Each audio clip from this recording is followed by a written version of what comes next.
evaluasi zona pengelolaan kawasan konservasi ya, carilah P14 tahun 2016 misalnya seperti itu ya. Kemudian bagaimana kriteria zonasi dan blocking misalnya, ya lihatlah di P76 tahun 2015. Jadi ini adalah beberapa hal yang perlu menjadi landasan berbicara kita di dalam melangkah yang membuat rencana pengelolaan kawasan konservasi itu ya.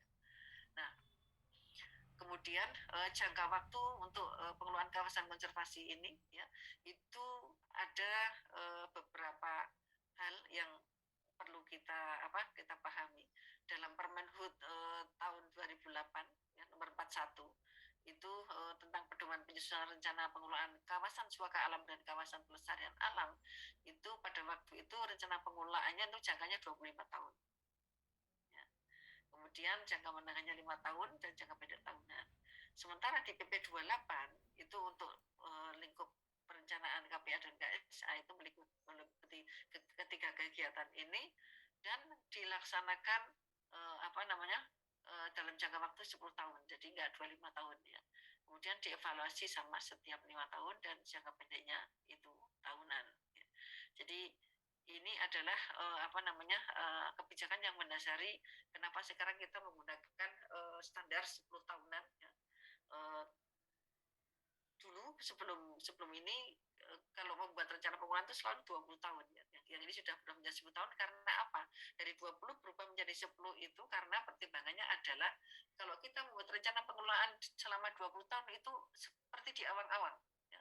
Seperti di awang-awang dalam arti 20 tahun ke depan kita nggak tahu apa yang terjadi ya. 20 tahun ke depan itu terlalu sulit untuk diprediksi, termasuk juga untuk mencoba untuk membreakdown aktivitas sehingga supaya lebih rasional, tujuan tercapai dengan jelas dan segera bisa dilihat hasilnya itu ya.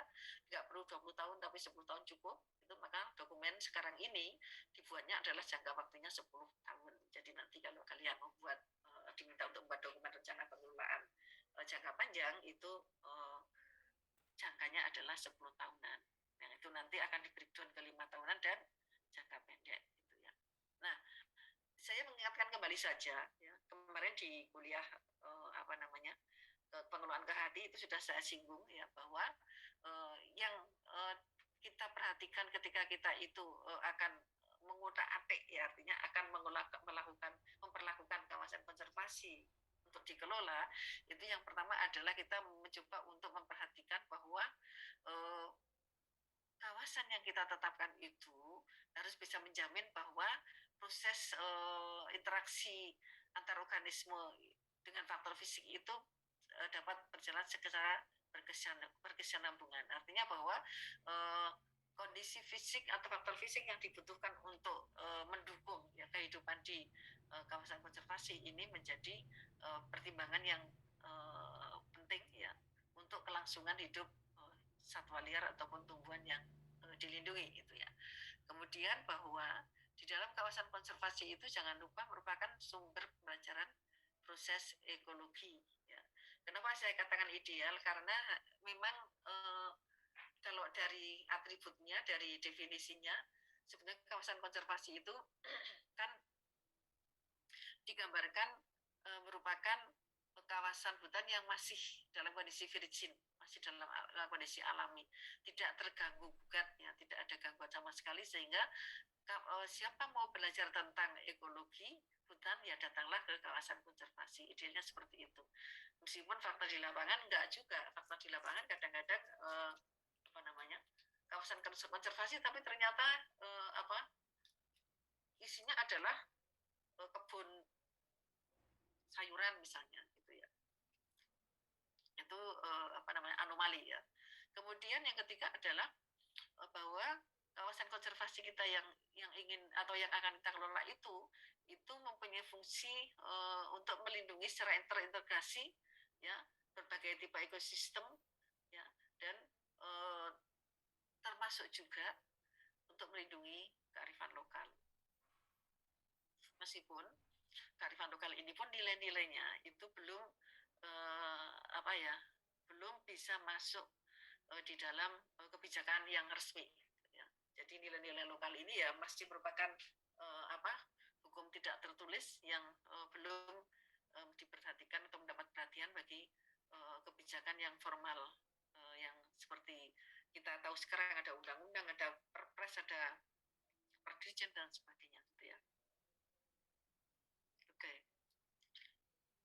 Kemudian saya berikan beberapa clue yang terkait dengan kenapa kita selalu mendasarkan pada pendekatan komunitas ataupun ekosistem ya, dan bahkan lanskap dalam pengelolaan kawasan konservasi. Karena yang pertama, ya, komunitas dan ekosistem itu menjadi sasaran utama konservasi, sedangkan spesies dapat menjadi sasaran sekunder. Jadi kemarin yang saya sampaikan mungkin di waktu KSDA pun juga saya sampaikan bahwa di dalam kawasan konservasi itu ya spesies itu merupakan bagian dari komunitas atau ekosistem.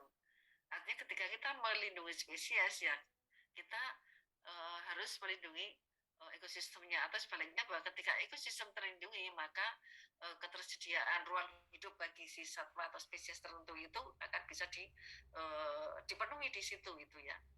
Itu yang pertama ya. Jadi basisnya adalah komunitas dan ekosistem. Makanya kemarin saya tanyakan kalau ada kawasan konservasi yang luasnya nggak sampai 1 hektar, kira-kira bisa mengakomodasi yang nomor 1 nggak?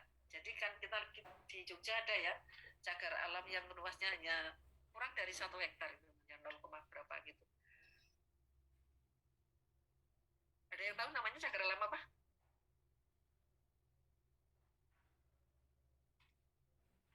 Di Yogyakarta? Ada yang tahu?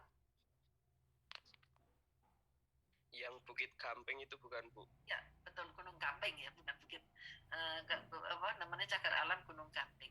Itu cagar alam Gunung Gamping itu cagar alam yang paling unik Indonesia, mungkin sedunia itu ya, karena yang dilindungi itu ya hanya seonggok batu itu, batu yang yang sudah mengalami proses peluruhan ya selama beribu tahun mungkin ya, sehingga itulah tinggal semacam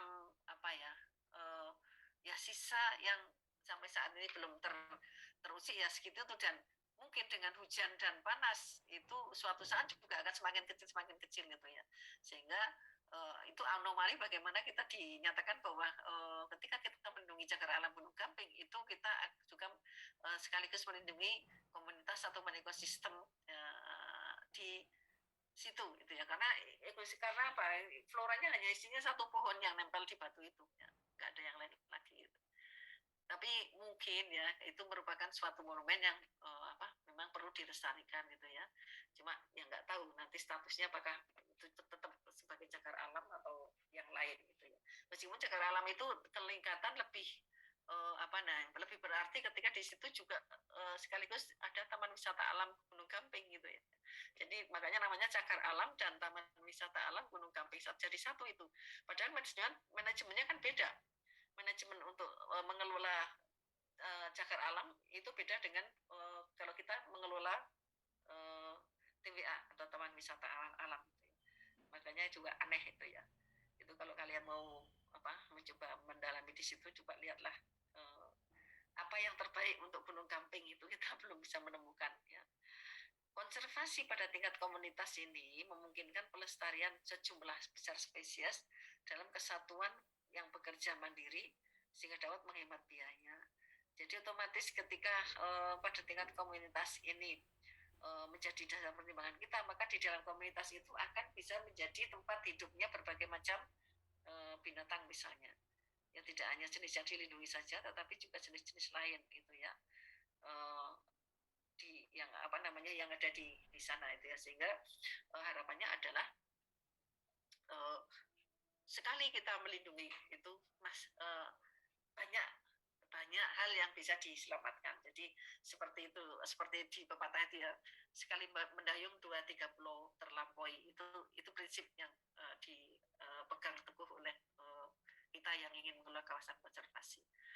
Lebih luas lebih baik ya, kawasan konservasi yang lebih luas itu lebih baik, karena yang luas itu bisa menampung kehidupan yang lebih banyak lagi ya.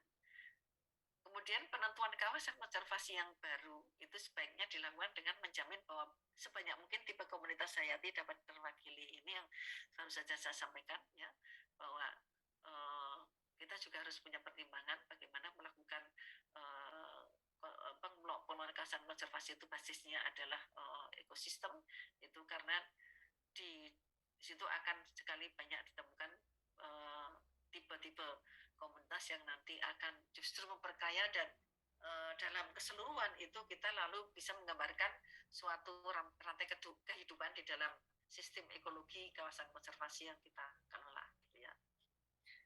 Oke, kemudian kita lihat ini ya, apalagi pertimbangan-pertimbangan yang perlu kita pahami atau perlu kita jadikan sebagai rambu-rambu. Jadi pada tingkat nasional itu harus dapat memastikan bahwa seluruh tipe-tipe ekosistem utama telah dimasukkan di dalam sistem kawasan konservasi. Ya. Jadi di Indonesia itu namanya tipe ekosistem itu luar biasa banyak. Ya. Mulai dari puncak gunung yang tidak pernah hilang esnya dan selalu diliputi es di daerah Papua ya, di puncak Jayawijaya sampai daerah terumbu karang gitu ya, ekosistem perairan gitu ya. Itu tipe ekosistemnya luar biasa. Sehingga idealnya kawasan konservasi kita ini harusnya adalah bisa mewakili ya contoh-contoh ekosistem alami di tipe-tipe ekosistem yang kita miliki di Indonesia ini. Meskipun faktanya itu belum ke sana ya, karena kawasan konservasi kita ini juga terbatas ya. Itu juga yang mendasari maka ada inisiasi untuk mencari atau mengelola atau melakukan konservasi di luar kawasan konservasi. Ya, jadi konservasi di luar kawasan konservasi itu lalu dibungkus dengan kebijakan yang namanya KEE, ya, kawasan ekosistem esensial. Ya. Nah, KEE ini lalu turunannya banyak. Ada salah satunya adalah HCVA atau High Conservation Value Areas atau Value Forest, atau bahasa Indonesia-nya adalah APKT, areal bernilai konservasi tinggi. Jadi kalau kalian datang ke perkebunan, kalian datang ke hutan produksi, itu kemudian ada kawasan APKT, itu adalah salah satu contoh bentuk implementasi dari KEE atau kawasan ekosistem esensial. Gitu ya. Di mana harapannya adalah KEE itu bisa menjadi pelengkap komplementer terhadap kebutuhan kawasan konservasi yang secara formal itu belum bisa memenuhi kebutuhan untuk menyelamatkan keanekaragaman hayati yang mungkin sudah dalam status bahaya atau terancam punah gitu ya. Jadi arahnya ke sana. Ya. Kemudian yang kedua adalah bahwa penetapan kawasan konservasi itu dilakukan secara bottom up dan top down. Ya. Jadi bottom up-nya bagaimana? Ya kita terjun ke lapangan, ya, kita survei, ya. Kemudian mencoba untuk menggolongkan misalnya tipe-tipe ekosistem yang ada di sana itu seperti apa, ya. Sehingga kita akan bisa mengetahui karakteristik atau keunikan dari masing-masing.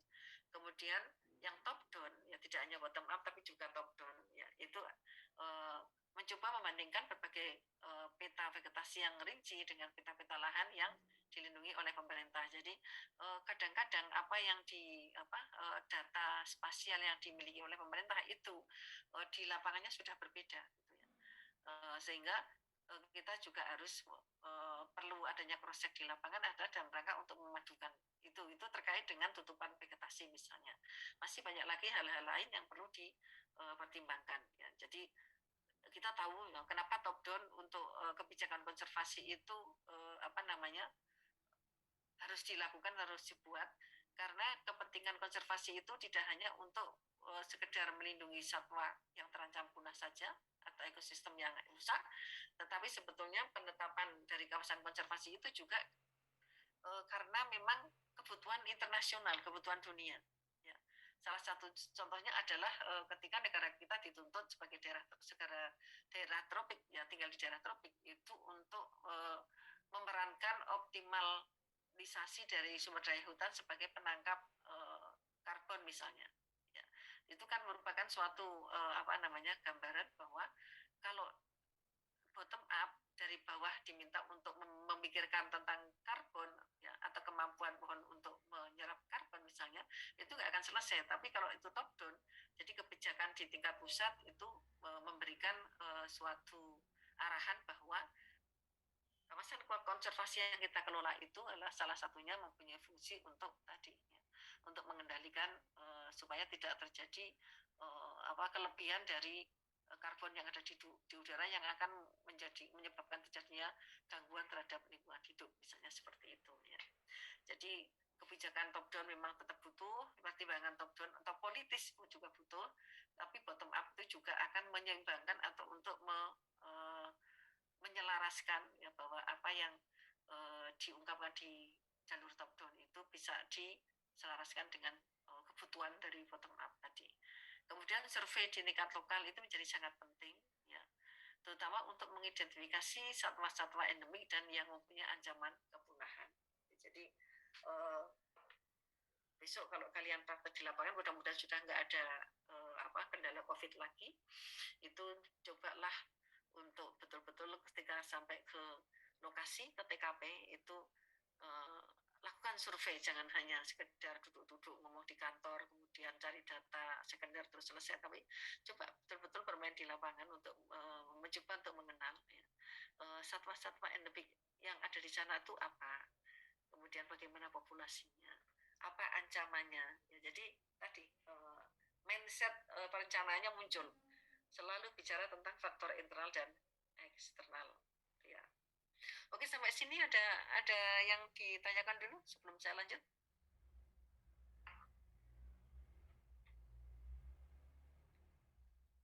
Nggak ada? Kalau terlalu cepat nanti bilang, sampaikan ke saya ya.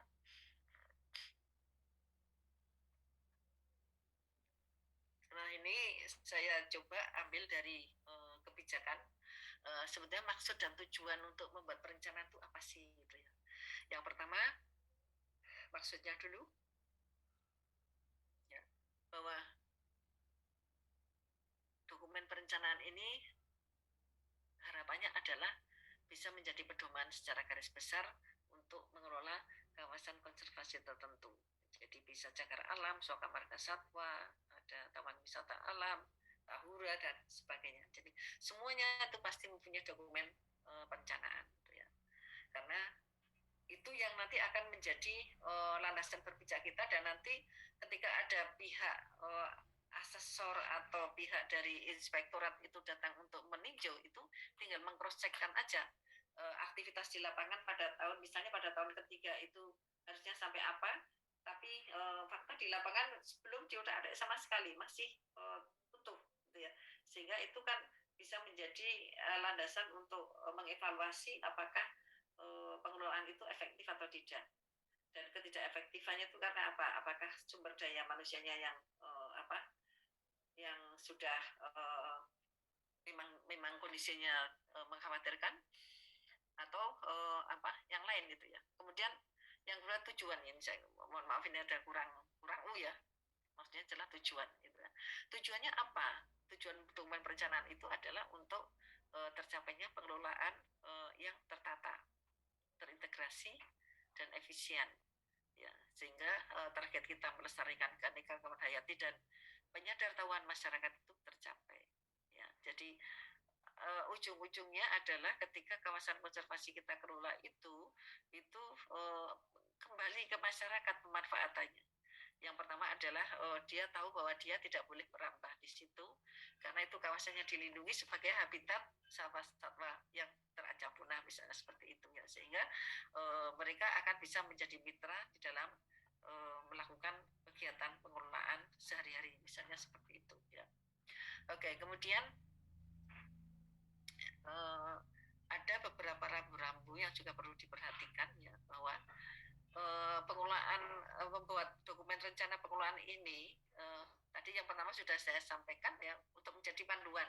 Jadi memberi arahan kepada organisasi. Jadi kalau Taman Nasional ya bagi Balai Taman Nasional, atau kepada pengelola di luar Taman Nasional itu yang mengelola adalah BKSD ya, Badan Balai Konservasi Sumber Daya Alam gitu ya. Jadi semuanya itu bisa menjadi panduan atau rambu-rambu untuk melangkah ke depan itu seperti apa. Nah, nanti yang akan kalian lakukan di lapangan juga seperti itu.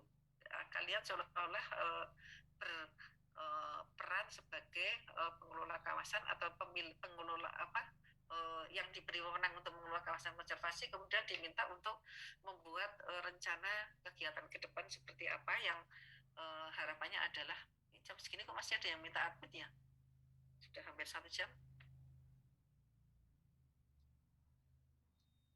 Kemudian yang kedua adalah dengan dokumen itu kita kan sudah tahu, sudah ada rambu-rambu ini, kegiatan ini akan dilakukan kapan dan kapan dicapai, nanti hasil capainya buktinya apa, itu kan sudah ada tertata dengan baik, sehingga ini sangat penting untuk menilai kerja dari organisasi, apakah kerjanya efektif dan efisien atau boros atau mungkin malah nggak berjalan itu organisasinya.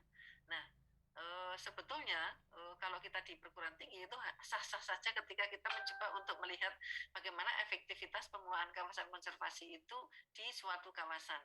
Jadi tidak hanya sekedar teori yang mengarah ke situ, tapi sebetulnya kita bisa mencoba untuk dari berbagai referensi membangun teori lagi bahwa ternyata kita bisa mencoba untuk melihat suatu dokumen rencana itu efektif atau tidak dari sisi realisasi atau implementasi di lapangan, misalnya seperti itu, gitu ya. Kemudian yang ketiga adalah mengurangi ketidakpastian.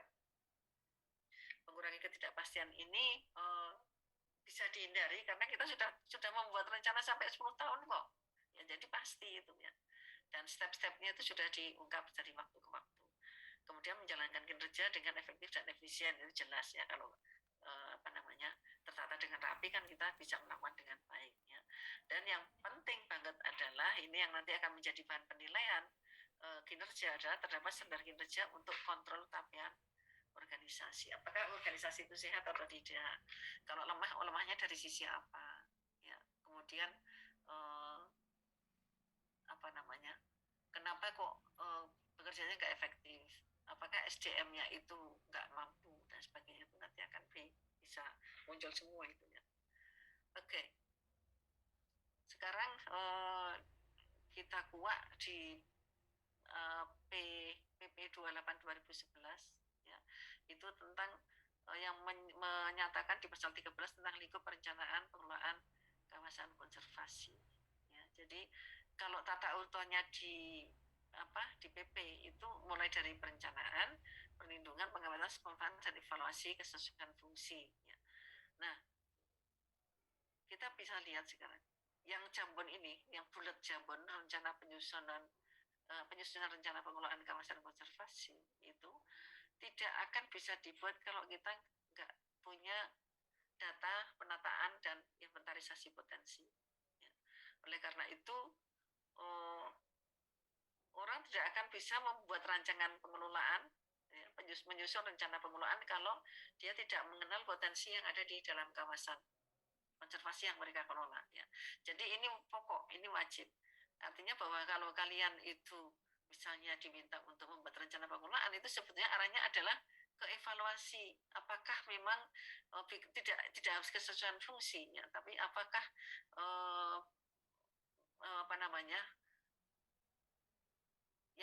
yang dilakukan itu yang akan bahan baku yang dibutuhkan untuk dokumen rencana pengelolaan itu sudah tersedia dengan baik atau belum gitu ya. Kemudian ini yang ada bulat hijau 2 ini menunjukkan bahwa ini merupakan modal dasar untuk menyusun rencana pengelolaan kawasan konservasi. Yaitu inventarisasi potensi kawasan yang tadi bisa berbagai macam, ada flora, fauna, budaya, dan sebagainya tadi di depan. Kemudian yang kedua adalah penataan kawasan. Bisa nggak kita membuat dokumen RP tapi yang penataan kawasan belum ada? Mungkin nggak? Kita hanya punya potensi saja, inventarisasi, kemudian kita gunakan sebagai dasar untuk mengelola. Mungkin nggak kita potong kompas?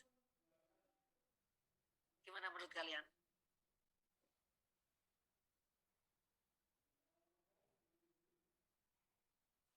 Ada yang berpendapat?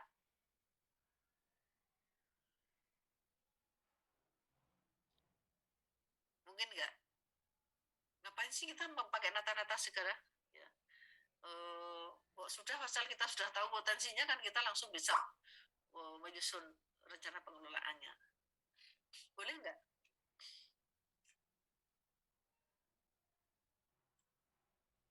Ayo, ada yang berpendapat jangan ngantuk lah, ini memang puasa-puasa jam-jam segini anak-anaknya ngantuk ya, sambil kuliah sambil terkantuk-kantuk maksudnya.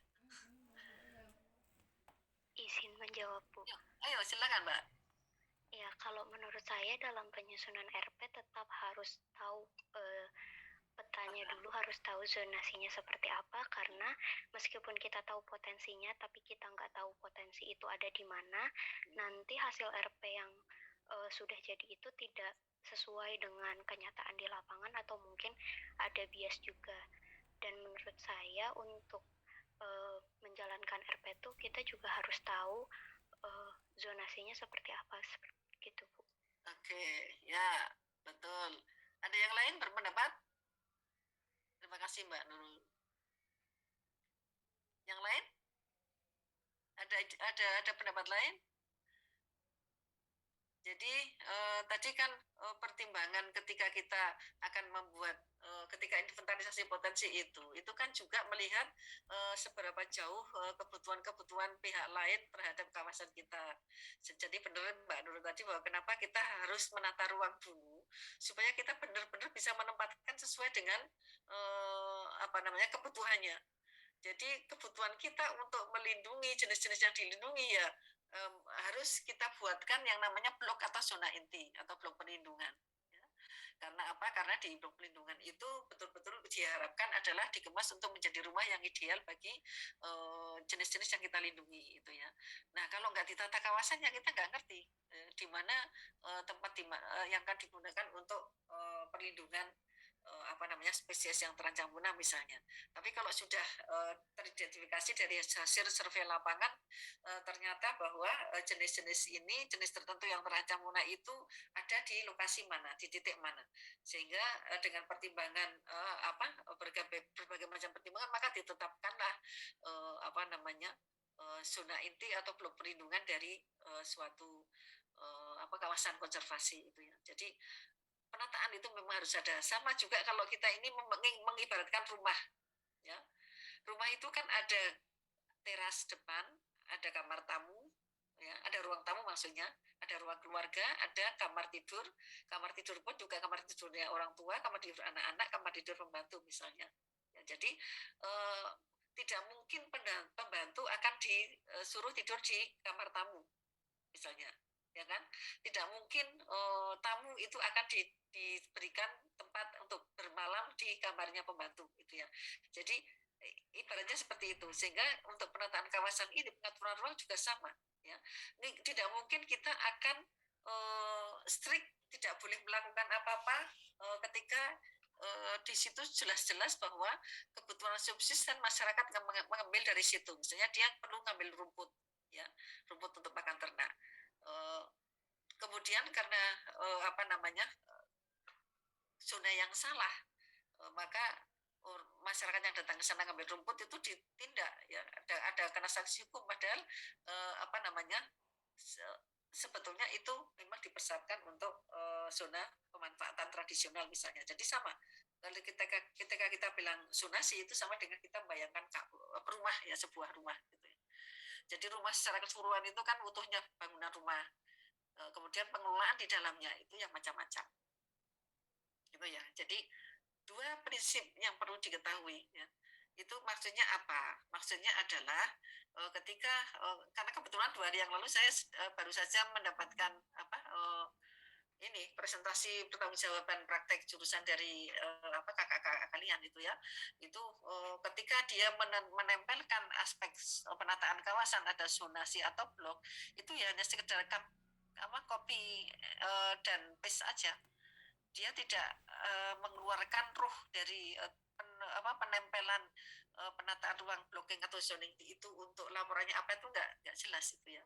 Sehingga di dalam dokumen perencanaan pun jadi melakukan misalnya ada 10 program ya, 10 program, tapi 10 program itu mau dilakukan di zona apa itu jadi nggak jelas juga gitu ya. Jadi hati-hati ya.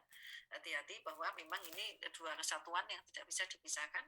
Inventarisasi potensi dan penataan kawasan itu memang dua hal yang harus didahulukan sebelum kita membuat dokumen rencana pengelolaan itu ya. Ini saya sengaja agak pelan-pelan supaya kalian juga bisa mengikuti ya, karena ini sangat penting, nanti akan menjadi bahan kalian ketika praktek gitu ya. Nah, ini studi kasus aja ya. Ada yang tahu Tahura Menumbing itu ada di mana?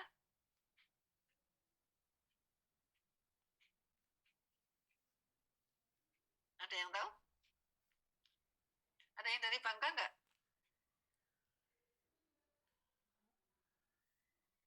Jadi Tahura Menumbing ini ada di Kepulauan Bangka sana ya, di Pulau Bangka. Kemudian yang namanya Taman Hutan Raya itu berarti kan di dalamnya adalah ya hutan banyak itu ya. Seperti di belakang tulisan ini, selamat datang di Menumbing ini. Ya. Ini kan backgroundnya adalah hutan belantara di daerah pegunungan rendah itu ya. Nah, ketika kita masuk di dalamnya, coba lihat di bawah. Ya. Yang foto bawah itu ekstrim, tidak sama dengan welcome-nya di atas itu. Ya. Ternyata yang di bawah isinya adalah masyarakat secara liar itu memang sengaja membabat hutannya karena dia atau mereka itu akan menambang timah ya di sana. Jadi penambang ilegal itu luar biasa banyak. Bahkan ketika ketemu dengan petugas pun mereka nggak ada rasa takut, ya biasa saja. Ya. Jadi itulah yang terjadi di sana ya. Sehingga di sini kan ketika kita ingin mencoba membuat dokumen rencana pengelolaan, yang harus kita ketahui adalah cobalah cari isu strategis, isu utama yang nanti akan menjadi isu penting yang akan diselesaikan dalam rencana pengelolaan ke depan. Isu strategisnya itu apa tuh harus dipegang dulu. Ya, sehingga sangat penting untuk inventarisasi potensi itu adalah karena di situ kita akan bisa mencoba untuk mengenal kekayaan apa yang ada di dalam situ, kemudian permasalahan apa yang menyebabkan di sana menjadi tidak ideal, misalnya seperti itu. Nah, ini contoh saja ketika kalian melihat gambar yang di atas dan di bawah ini, ternyata yang namanya kawasan konservasi meskipun itu statusnya ya cukup rendah karena sebagai taman hutan raya, ya, artinya Tahura itu kan tidak mengandalkan pada spesies asli. Ya, tapi bisa dengan artifisial apapun bisa dimasukkan ke situ, tidak ada masalah sama sekali ya. Tergantung suka-suka pengelolanya mau ngapain gitu ya. Tapi fakta di lapangan adalah bahwa ini hampir banyak sekali kawasan-kawasan yang seperti ini gitu ya. Saya punya foto-foto banyak terkait dengan bagaimana masyarakat sudah terlanjur merubah rona hutan ini menjadi tempat terbuka dan rusak parah gitu ya. Nah, identifikasi isu strategis itu dengan cara misalnya, ya ini contohnya, bahwa ternyata ada tambang ilegal, penambangan ilegal timah yang ada di kawasan di kawasan Tahura. Ya. Kemudian jelas kawasan konservasi itu nggak bisa dijadikan kegiatan ilegal, kegiatan tambang meskipun itu tambang rakyat gitu ya. Kemudian yang kedua adalah Tahura ini diyakini menjadi habitatnya mentilin. Jadi mentilin itu kayak bentuknya kayak tarsius itu ya, kecil, kemudian matanya bulat kayak burung hantu gitu ya. Itu mereka menamakan mentilin, tapi kayaknya masuknya ke genus tarsius apa gitu ya, atau spesiesnya tarsius apa gitu. Kemudian masyarakat yang ada di bawah Tahura itu ya, yang ada di perkotaan itu mengandalkan airnya ya dari Tahura ini. Ya. Kemudian belum lagi di situ ada situs sejarah, ya. Peninggalan di mana pada saat pemimpin RI yang pertama itu diasingkan, ya, disembunyikan di sini, ya, di Tahura Menumbing ini, ya. Jadi situs sejarah ini yang justru paling banyak menjadi andalan utama di sana karena banyak rombongan-rombongan datang ke sana hanya sekedar untuk melihat bekas-bekas dari Presiden Soekarno. ya. Jadi mulai dari ruang tidurnya, mobil yang beliau pakai, tempat di mana beliau di kerangkeng. Jadi di penjaranya itu tidak lalu hanya diasingkan di rumah, itu enggak ternyata ya, tetapi ada semacam kotak besi yang ya kalau sekarang sih kita menggambarkannya adalah seperti binatang lah ya. Dia dimasukkan ke dalam kerangkeng besi itu ya, dan dia bisa kemana-mana itu ya. Jadi sudah diasingkan, kemudian masih masuk ke dalam ruang yang tidak bisa bergerak bebas itu ya, sehingga di sana bisa mempelajari sejarah tentang itu ya. Belum lagi wisata alamnya itu juga potensial di sana. Jadi samping melihat ini wisata sejarah perjuangan, itu juga pemandangan alam, kemudian flora faunanya pun juga lumayan banyak di sana ya, sehingga bisa menjadi aset untuk wisata alam itu ya. Sehingga kalau kita melihat kira-kira adakah dari 5 ini yang bisa kita dahulukan? Kalau kalian diminta untuk membuat dokumen rencana pengelolaan, awalnya kan harus melihat isu strategis dulu setelah datang ke lapangan. Ini sudah, misalnya kita sudah mendapatkan ada 5 isu strategis. Yang paling duluan dilakukan menurut kalian yang mana?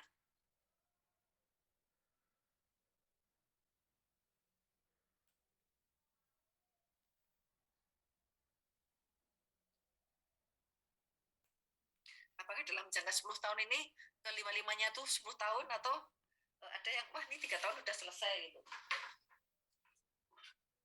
Kira-kira yang mana?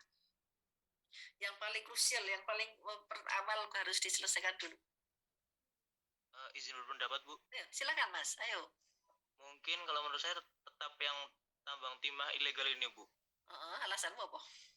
Karena kalau itu tidak didahulukan, takutnya nanti merembet ke yang 4 yang lainnya, Bu. Seperti nanti habitatnya juga terganggu, terus tempat areal serapan airnya juga, dan wisata alamnya juga karena banyaknya penambangan timah yang ya semakin masif, jadi wisatanya juga mungkin ya berkurang gitu, Bu. Baik, ya bagus. Jadi tambang timah ilegal ini kan jelas ya, dari waktu ke waktu itu tidak semakin sempit tapi semakin meluas, ya kan. Kemudian yang kedua bahwa kalau itu semakin luas itu artinya kan ekosistemnya menjadi terganggu. Tadi kan kembali kita basis konservasi itu adalah tidak spesies tapi ke ekosistem ya, karena ekosistem itu akan mampu ya menampung berbagai macam kehidupan yang ada di sana. Oke, jadi tambang timah ilegal ini harus diselesaikan dulu. Apakah mudah untuk menyelesaikan itu? Coba Mas Fajar, ada ide? Berapa tahun kira-kira? Tidak, ya cukup sulit sih, Bu, karena butuh kerjasama dari berbagai pihak, entah itu dari masyarakat maupun dari petugasnya juga yang harus semakin tegas juga, Bu, menindak penambangan ilegal ini. Ya. Berani nggak janji? Ya, berani nggak janji 5 tahun selesai? Kalau untuk pemikiran saya sekitar kurun waktu 5 tahun. Berani? Berani sih, Bu, cuma memang ya agak sulit, Bu. Ya, kalau law enforcement itu nanti mesti, kalau penegakan hukum itu pasti nanti akan ada konflik, karena masyarakat tidak terima kan kalau sampai ada sanksi hukum itu ya, karena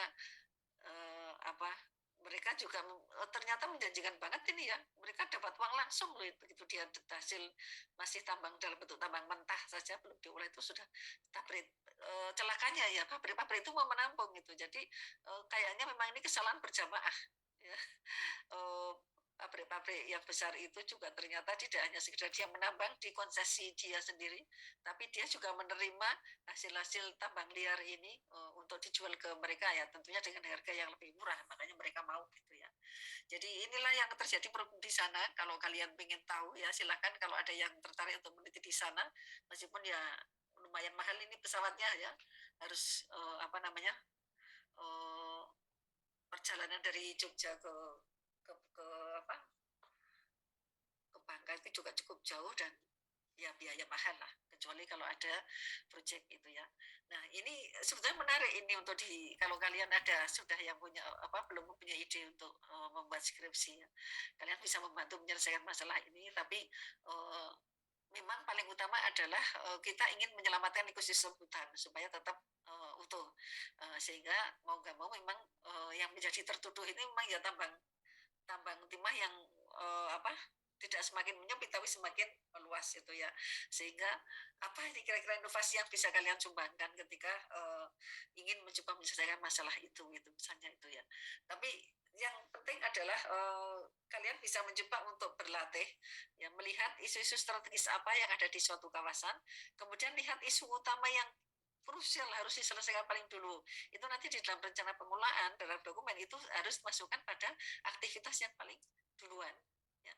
Kemudian kalau misalnya berat untuk bisa dicapai 5 tahun itu masyarakat keluar dari sana, setidaknya adalah jangan membuat capaian target kinerja itu yang sulit. Ya, jangan sampai misalnya bilang bahwa 5 tahun ke depan itu berapa sudah nggak ada lagi di dalam Tahura. Ya, itu sangat sulit itu ya. Tetapi kalau paling tidak itu misalnya targetnya adalah dalam 5 tahun ke depan itu tidak akan ada lagi pembukaan lahan baru misalnya, itu kan masih rasional lah itu ya. Jadi nanti kalian kalau ke lapangan pun diminta untuk mengidentifikasi utama ya kayak gini caranya ya. Coba lihat di lapangan, tanya wawancara pada petugas dan sebagainya gitu ya. Kemudian cobalah dibuat item-item isu apa sih, sehingga nanti di dalam menyusun visi ya, artinya bahwa 10 tahun ke depan itu kita ingin mencapai apa itu jadi enak dipahaminya gitu ya. Karena dibantu oleh ini masalahnya sudah kepegang dulu. Ini salah satu contoh ya, baru di Menumbing. Masih banyak kawasan-kawasan konservasi yang lain juga dengan cerita yang lain tentunya itu akan menghadapi hal yang sama juga. Oke, ada pertanyaan sampai di sini?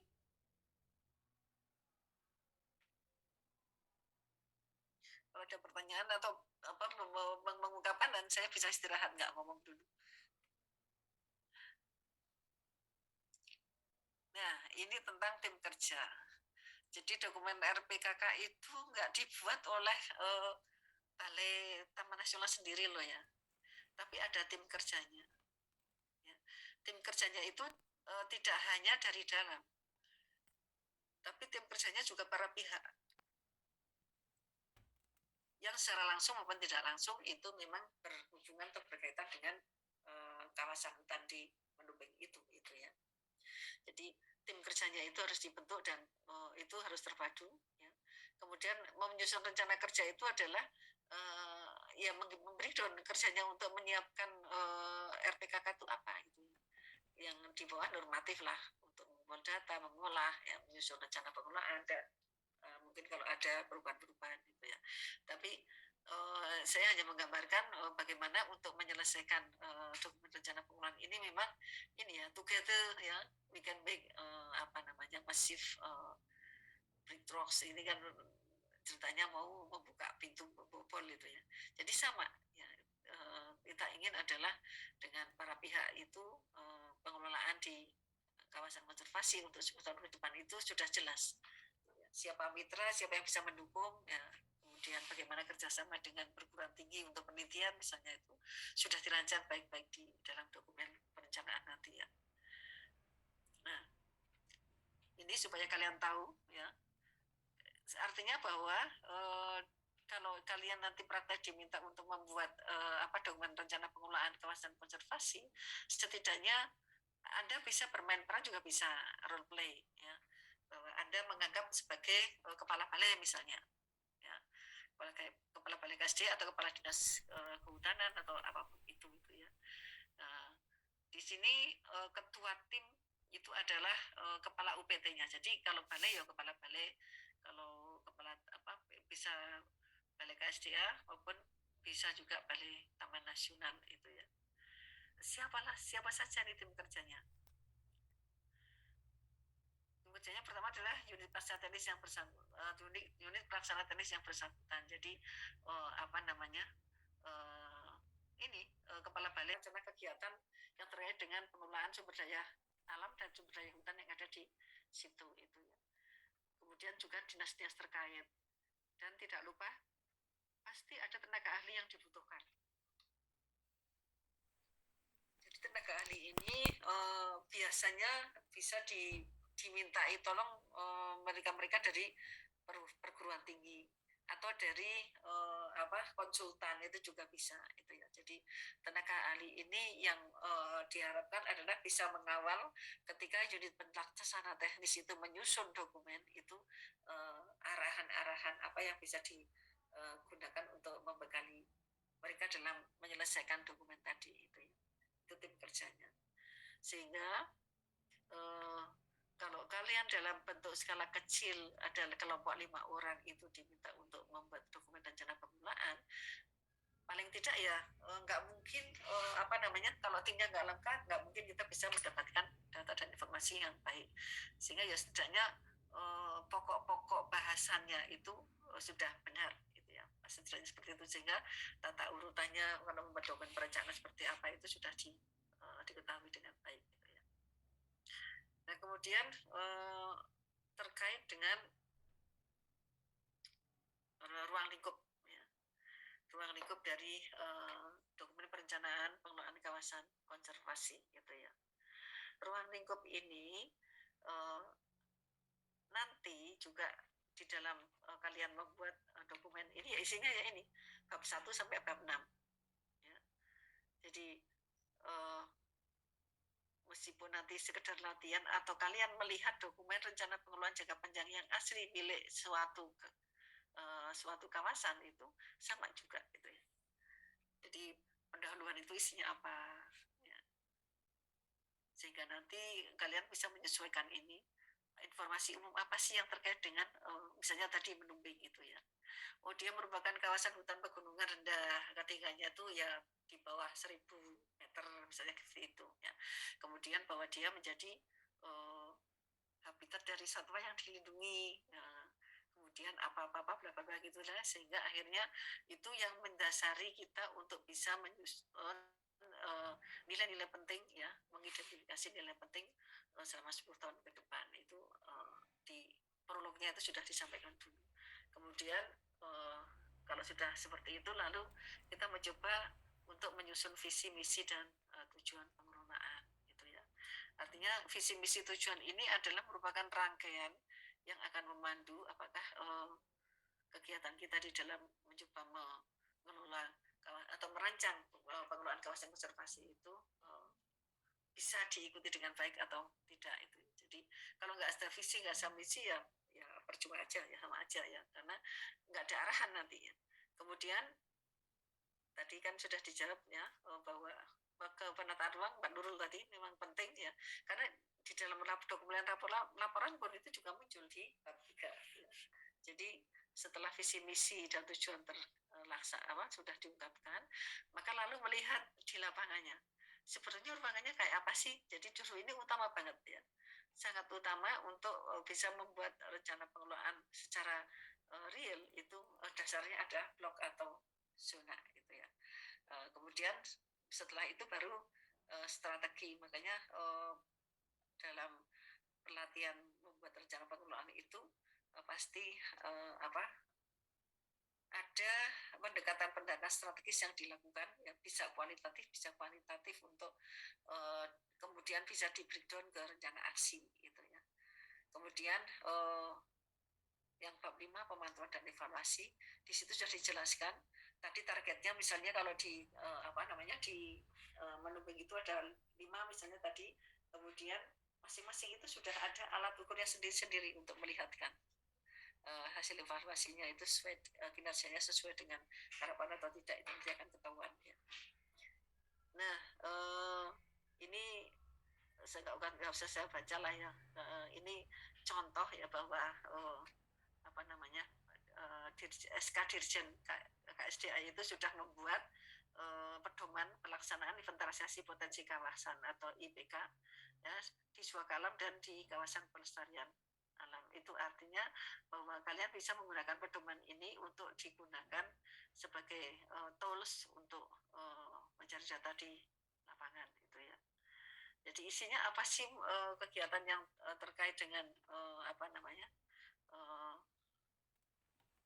pelaksanaan inventarisasi lapangan itu ya, itu caranya adalah misalnya ya nih saya kira ini tata urutan yang biasa kalau kita membuat tulisan ilmiah itu ada masuk di metode ya. Ya, jadi bagaimana prosesnya itu setelah mengumpulkan data kemudian kalau perlu juga ada spesimen atau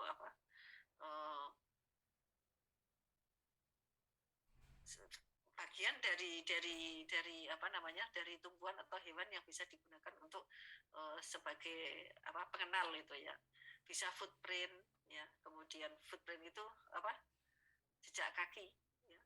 Jejak kaki yang bisa difoto, bisa dibuatkan plaster cast ya, plaster cast yang bisa digunakan untuk membuat miniatur, bukan miniatur tapi membuat tiruan jejak kaki gitu ya. Itu bisa biasa dilakukan juga, bisa foto-foto, rekaman dan semuanya, pokoknya semua yang terkait dengan apapun metode untuk mengoleksi data itu dilakukan gitu ya. Kemudian mengolah dan analisis saya tadi biasa bagi kita ya, kemudian menyajikan data dan informasi. Artinya apa? Artinya bahwa kegiatan inventarisasi kita harus diakhiri dengan ini. Kita memiliki informasi tentang potensi sumber daya alam yang ada di sana. Itu ya. Itu gambaran secara umum seperti itu. Dan ini saya kira dilakukan di apapun ya, tidak hanya di kawasan konservasi, mungkin di tempat di lokasi yang lain pun saya kira menjadi tuntunan yang cukup bagus lah.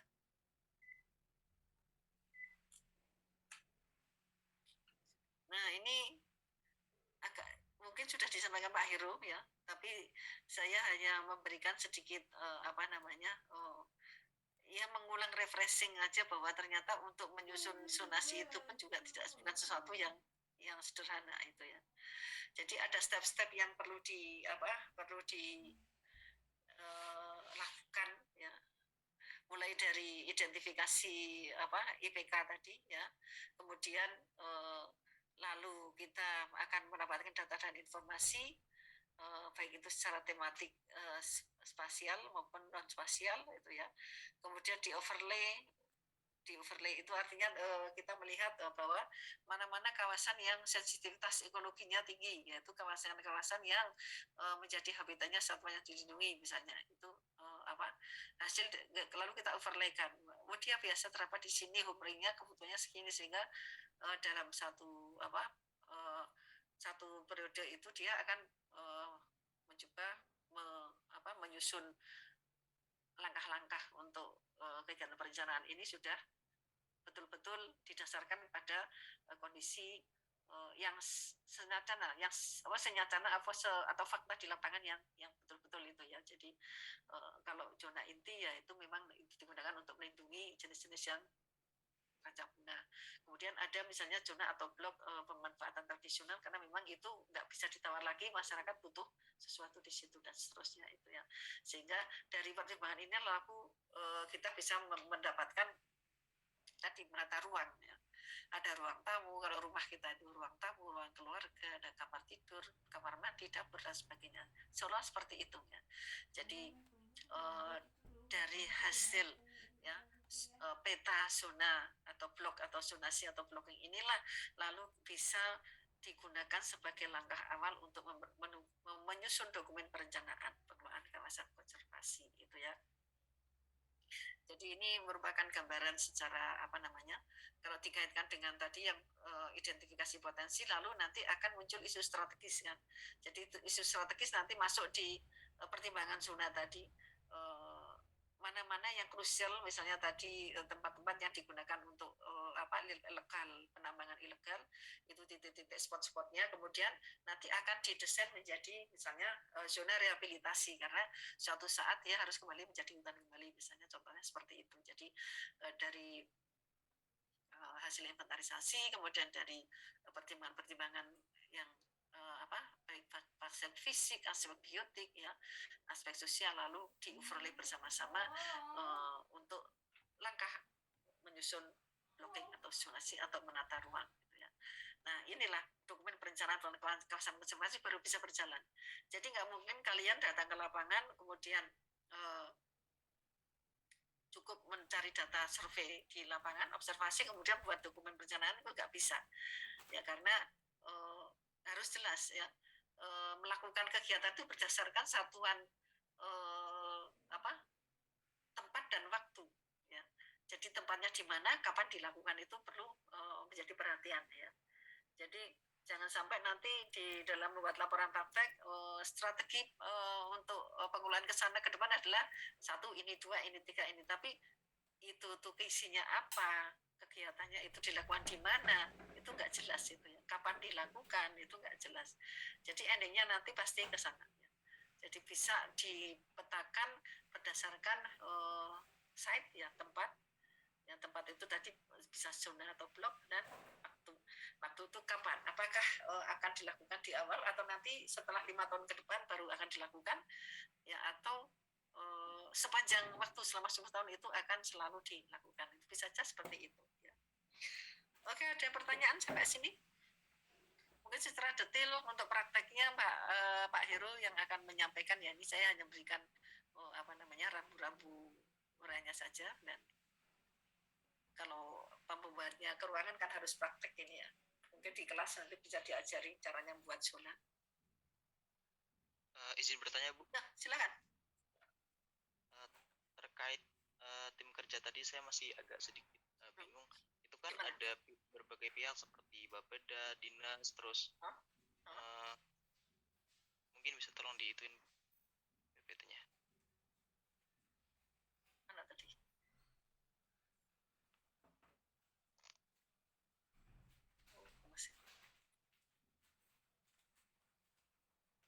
Ini ya?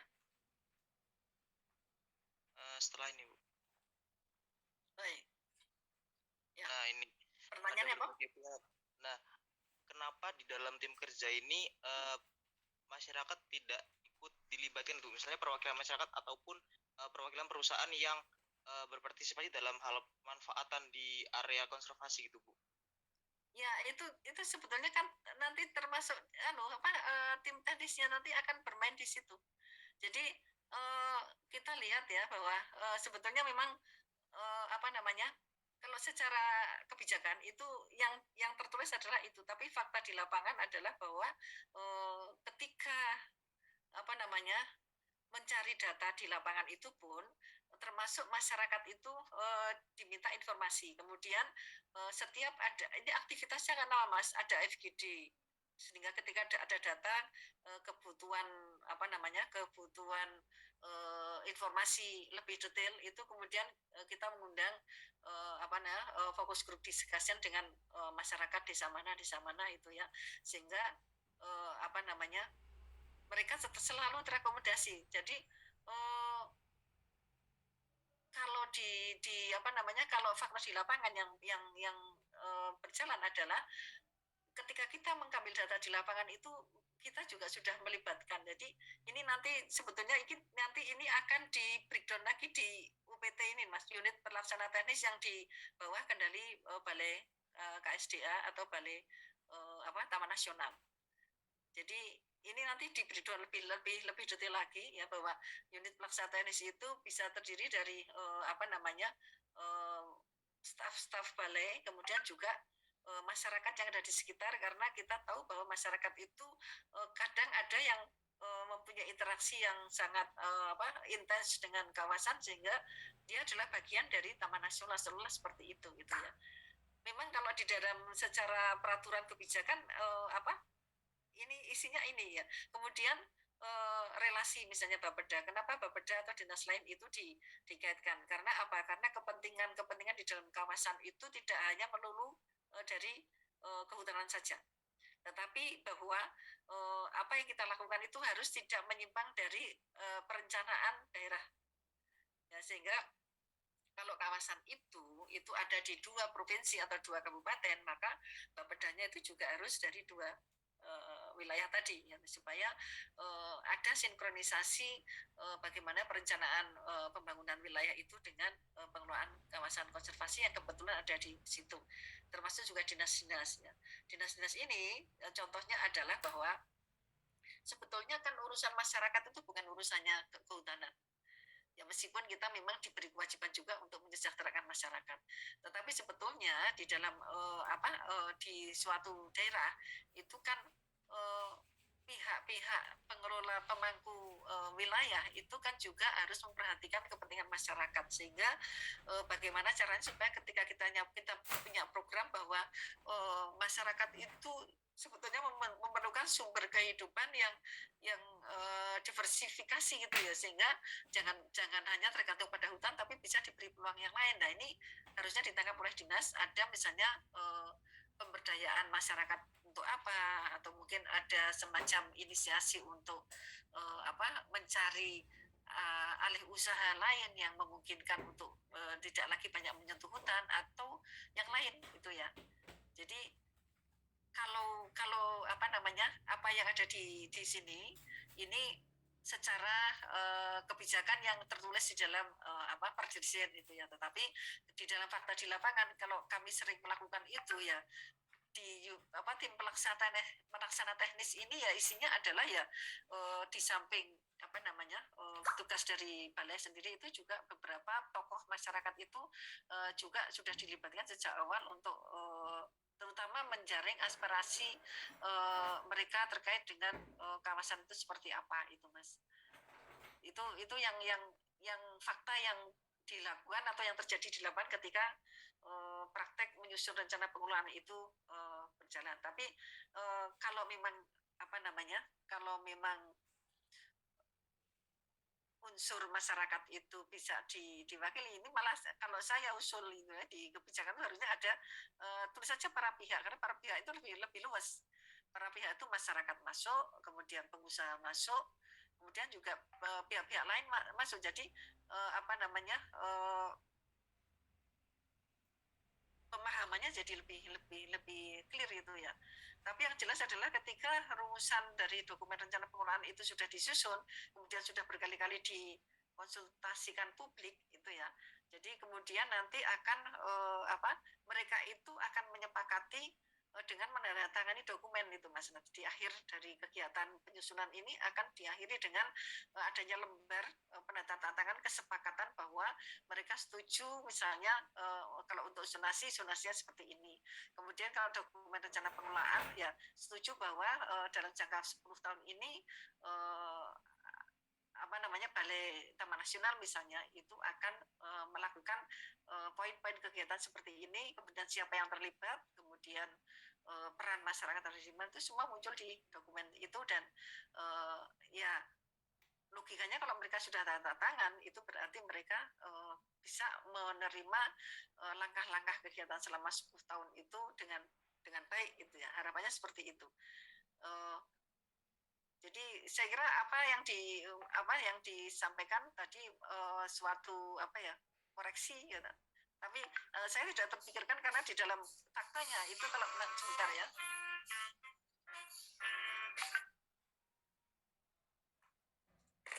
Faktanya di lapangan itu memang kita tidak pernah meninggalkan masyarakat untuk menyusun itu ya.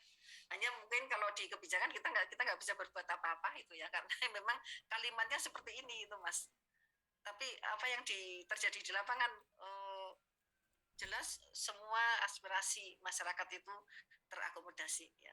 Dan yang ke lapangan yang terjun ke lapangan itu kan yang UPT-nya masing-masing itu ya, sehingga UPT-nya ini pasti berkolaborasi dengan masyarakat. Dan pengalaman saya yang belum lama ini di Kelimutu juga sama gitu ya, bahwa kami mendatangi tetua yang ada di sana, tetua adat itu untuk membahas menyelesaikan masalah terkait dengan apa yang dia inginkan atau apa yang diharapkan terkait dengan pengelolaan ke depan ya, sehingga akhirnya disepakati ya tempat-tempat ritual mereka yang tadinya ada di zona inti itu kemudian dialihkan menjadi zona zona untuk kepentingan ritual itu ya, zona tradisi itu ya, sehingga akhirnya masyarakat bisa menerima itu. Mereka setuju untuk menandatangani karena yang menjadi konflik adalah mereka nggak boleh masuk. Dan sekarang ketika itu sudah dirubah zonanya dan menjadi boleh mereka masuk untuk melakukan upacara keagamaan mereka, itu lalu selesai sudah konfliknya itu ya. Itu apa namanya, fakta di lapangan seperti itu ya. Tapi memang kalau dari tim kerja ini seolah-olah itu ya, seolah-olah masyarakat tidak ikut apa-apa. Tapi sebetulnya dalam fakta di lapangan ini karena memang semuanya itu kalau Bapeda itu sebetulnya dia tidak ikut terjun langsung ya. Dia hanya melihat nanti kalau misalnya rencana pengelolaan itu tidak menyimpang dengan apa yang diinginkan Bapeda atau yang sudah tergariskan oleh Bapeda ya oke-oke saja. Kemudian dinas-dinas yang kira-kira nanti dia bisa mengalokasikan kegiatannya itu di daerah-daerah sekitar kawasan konservasi ya, dan dia sudah sepakat untuk ikut memberdayakan mereka ya oke gitu ya. Jadi ini sebetulnya dalam rangka untuk sharing tadi aja, sharing supaya dalam mengelola kawasan konservasi itu sebetulnya tidak hanya menjadi tanggung jawab pengelola kawasan saja, tetapi terutama untuk terkaitan dengan masyarakat itu ya pihak daerah itu sangat dibutuhkan untuk ikut berkontribusi, itu intinya ke sana ya. Memang dalam apa kalau dalam praktek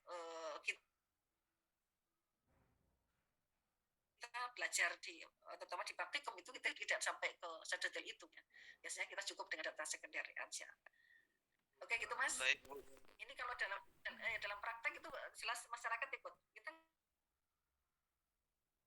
nggak berani meninggalkan mereka itu ya. Pasti mereka dilibatkan, nggak mungkin nggak. Ini sudah tinggal 3 menit, gimana mau lanjut? Ini saya kira nanti saya mencoba untuk membuat PPT dengan runtut dan detail supaya mudah dipahami. Silakan nanti bisa kalian download di Simaster untuk selanjutnya.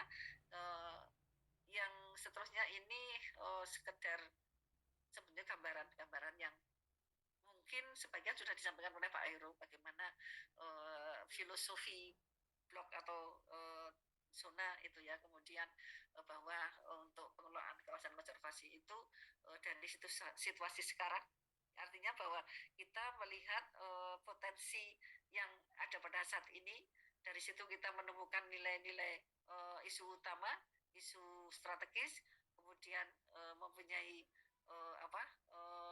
determinasi tentang NPK, nilai konservasi pentingnya apa, kemudian itu dijadikan sebagai langkah selanjutnya untuk menentukan tujuannya apa, strateginya bagaimana, dan strategi itu akan dicapai dengan rencana aksi yang seperti apa, sehingga intinya adalah kondisi sekarang mau dibawa ke kondisi yang akan datang ya.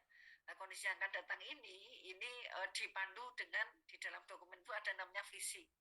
Visi itu cita-cita ya, sesuatu yang diinginkan, keadaan di waktu yang akan datang yang diharapkan itu seperti apa. Jadi misalnya di Merapi itu menjadi taman nasional sebagai perlindungan ekosistem dengan vulkano aktif misalnya seperti itu ya. Tapi jadi cita-cita itu sudah diwujudkan dulu di awang-awang ya, diangan-angankan besok akan seperti itu. Nah, kapan itu tercapainya harapannya adalah kalau sudah 10 tahun ke depan. Makanya kalimat visi, misi, goals itu adalah sesuatu yang yang akan diraih di masa yang akan datang, tapi sudah dirumuskan pada saat ini gitu ya. Jadi ini gambaran saja bagaimana aspek pengelolaan kawasan konservasi itu perencanaannya adalah dimulai dari existing condition, kita menemukan isu strategis, kita bisa menemukan NPK-nya seperti apa, kemudian itu yang bisa dijadikan sebagai dasar bahwa kalau begitu saya besok 10 tahun yang akan datang kepingin apa itu ya. Sebenarnya kira-kira seperti itu aja gambarannya itu. Untuk yang lain-lain itu penjelasan saja ya. Minggu depan kita ketemu sekali lagi ya. Jadi sebelum beralih ke pengajar yang lain, tapi saya berharap ini adalah menjadi bekal kalian untuk praktek, sehingga tolong dipelajari betul, dan kita bisa berdiskusi kalau memang suatu saat kalian ingin ada hal-hal yang perlu ditanyakan lebih detail, nanti silakan kalian bisa lewat WA atau langsung ke lab juga bisa ya. Saya juga sering ada di lab, nanti kita bisa diskusi. Ini sudah setengah 11 lebih 10 ya. Kalian jam 11 sudah mulai lagi kan?